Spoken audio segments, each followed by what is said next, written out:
Rothfus is recognized for 60 minutes as the designee of the Majority Leader. Thank you, Mr. Speaker.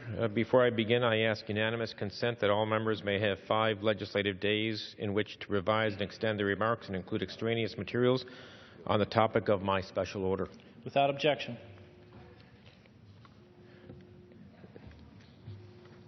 I want to take a little time this evening to take a different look at American energy, Mr. Speaker. As many of you know, one of my core convictions is the importance of upholding the dignity of human life.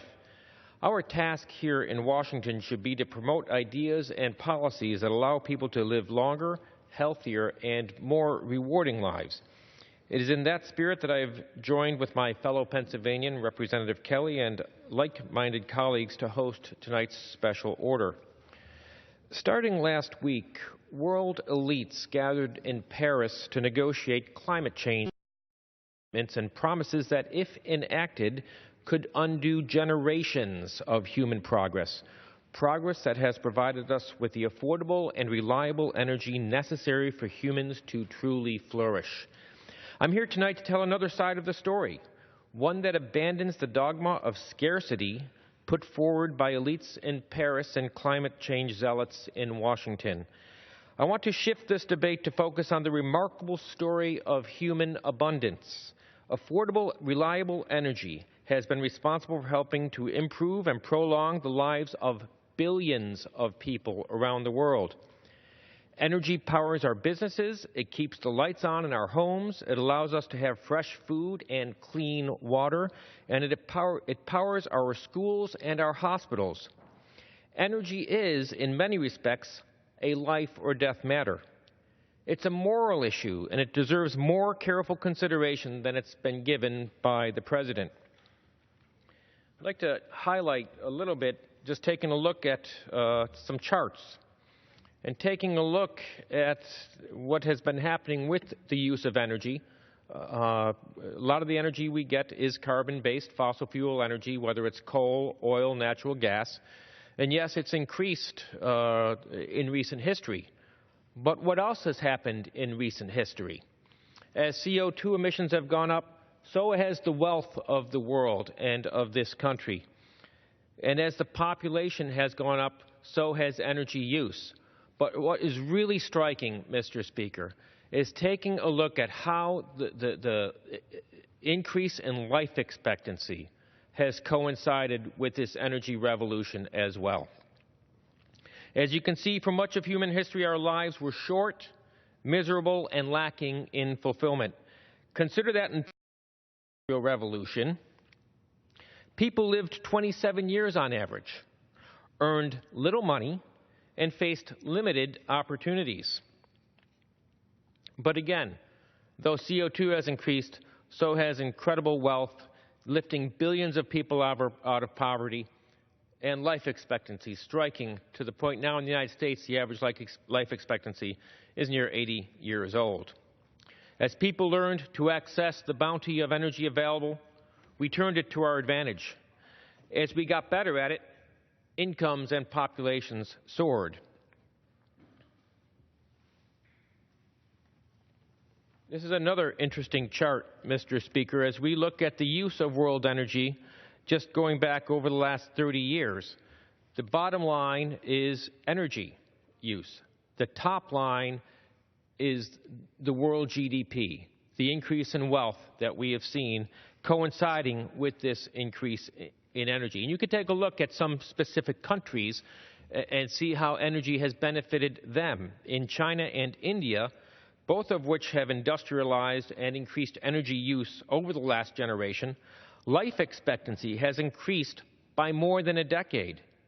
Infant mortality has plummeted by 70 and 58% respectively in China and India. And this is all correlated with increased energy use and the availability of affordable energy resources. As Alex Epstein argues in The Moral Case for Fossil Fuels, quote, hundreds of millions of people have gotten their first light bulb, their first refrigerator, their first decent paying job, close quote. With all of our world's problems, affordable energy has helped make this the brightest, most abundant in human history.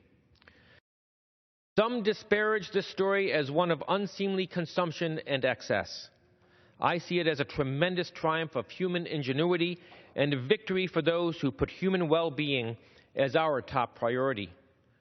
We can tell the same story about Western Pennsylvania, where we are once again witnessing increasing prosperity attracted by affordable and reliable energy. This entails better opportunities for Pennsylvania's youth and a better quality of life. That's why I'm so troubled by the President's actions at home and in Paris.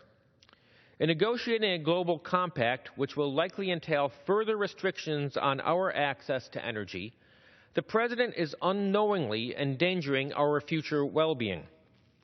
By not taking his plans to Congress for approval, as should be the case with a treaty, the President is ignoring the will of the American people. This is not a trivial point. The American people will be denied the opportunity to weigh in on something that will drastically impact their daily lives. Remember, the President said when he was a candidate in 2008 that, quote, electricity rates will necessarily skyrocket, close quote, under his plans. And all of this comes in addition to heavy burdens that the American people are already grappling with. The so-called Clean Power Plan is an example. By forcing more power plant closures and placing stricter requirements on those that remain, the President's plan will raise energy prices by $289 billion through 2030, hurting American families and businesses large and small. Research suggests that we'll see 224,000 fewer American jobs being created each year because of this rule. We'll also see reduced disposable income and weaker economic growth. And minority communities will be hard hit. A study from the National Black Chamber of Commerce found that the Clean Power Plan would increase poverty among African Americans by 23% and Hispanics by 26%. This is unacceptable and it is immoral. Real people will be hurt by these actions, yet few in Washington seem to be caring about these real human costs. That's why I've introduced a bill called the Fair Burdens Act. This bill would prevent the burden from endangering our prosperity and well-being until the EPA can verify that a sufficient number of countries have enacted similarly stringent policies. In other words, the Fair Burdens Act would ensure that Americans aren't made to needlessly suffer and that our jobs aren't forced overseas as the President unilaterally slows the American economy. But we can't just rely on legislation. We need to change the narrative and educate the public. Affordable, reliable energy is a vital ingredient for human prosperity and well-being. Ignoring this fact and taking ill-conceived policy actions as a result condemns millions of Americans and billions around the world to dimmer futures, higher energy costs, and less prosperity. We owe it to our constituents to defend their ability to live fulfilling, prosperous lives. I want to thank my colleagues who have joined me here tonight to do just that, and I'm going to yield 5 minutes